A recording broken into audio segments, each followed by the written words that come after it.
Hey, what's going on, everybody? It's your boy Boneless Dumb here, back with another video.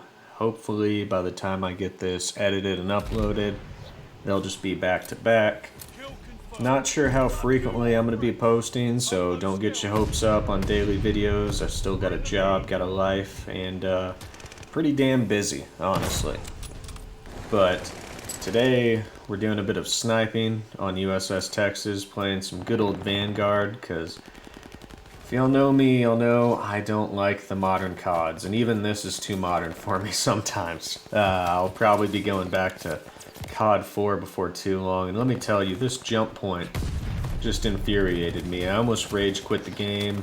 Glad I didn't, because it turns out, I can do stuff like that and just miss all my damn shots, so we're good to go.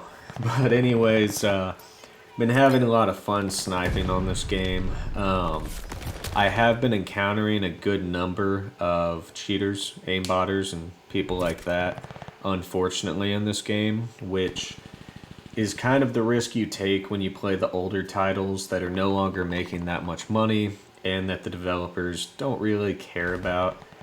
But overall, still a very fun game. Today in this commentary, I wanted to talk a little bit, take a little bit of time to discuss natural disasters of all things on this channel. I've been seeing more and more there are, wildfires, crazy, just, we call them natural disasters, but they're almost unnatural events.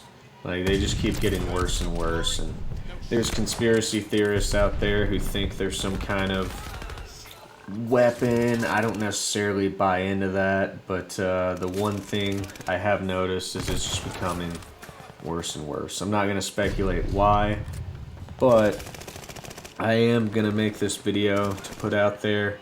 Man, you should be ready to freaking dip out at a moment's notice. And I'm going to try to give y'all some tips and tricks I've learned throughout the years just in being ready, being prepared, stuff like that. So, number one, you want to ensure that you have all kinds of important documents, right? Because if there's a fire coming, you want to make sure you have stuff like your birth certificate, your driver's license, banking info, like routing numbers, account numbers, and you want to make sure you're good to go on that in case computer systems go down and cash is the only method. You want to make sure you've got enough cash on hand to get gasoline, to buy some beef jerky and Mountain Dew for the road, just kind of the necessities, right?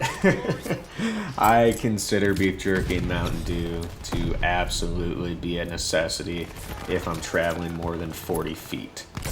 But, all jokes aside, you want to have a bag basically ready to go.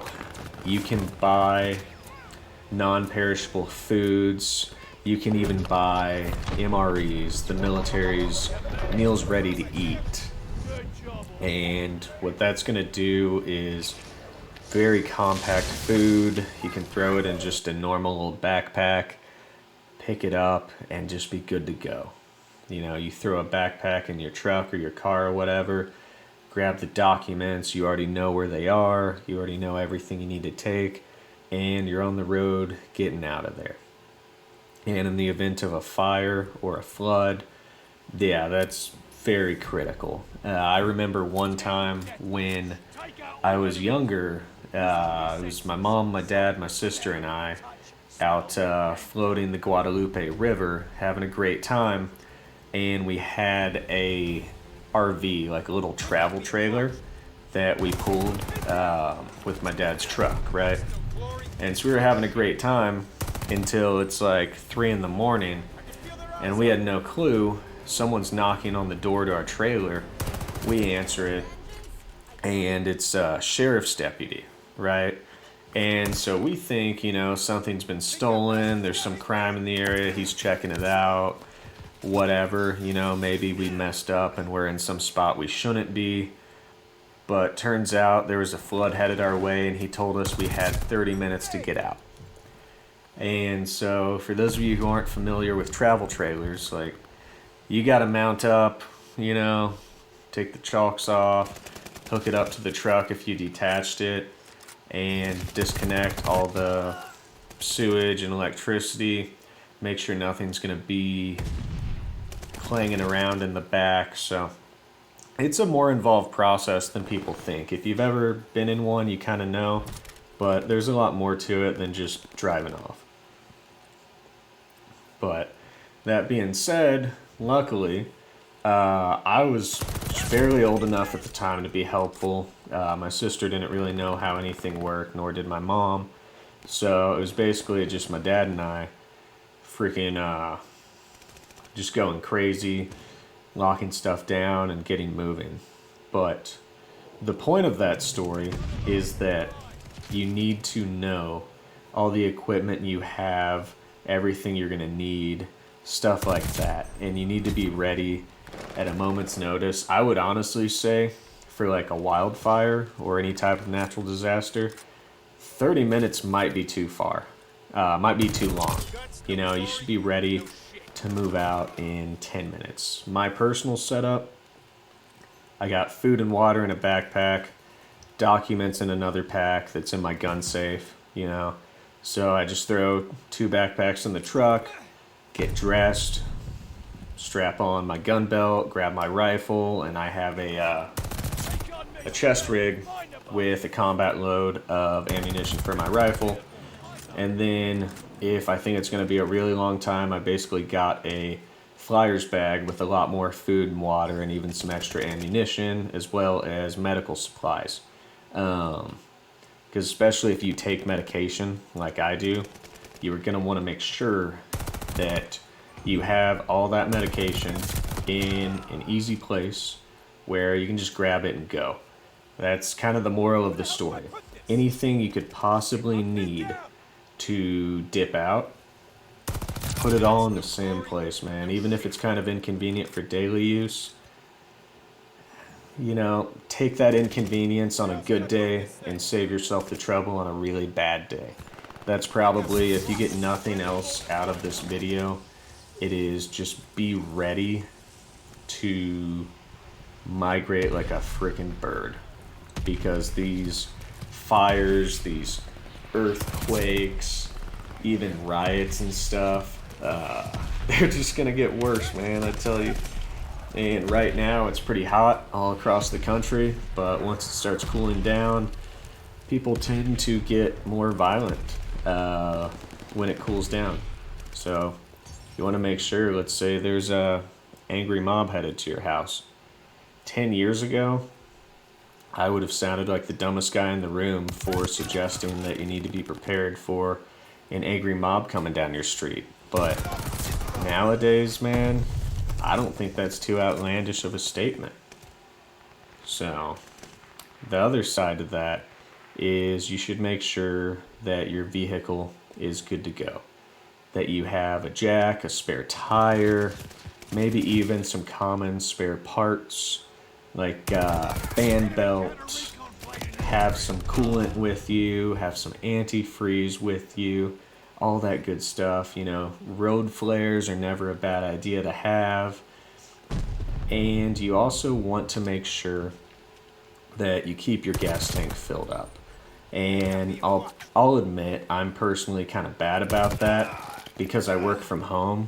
So it's like I can go a month without filling up my gas tank.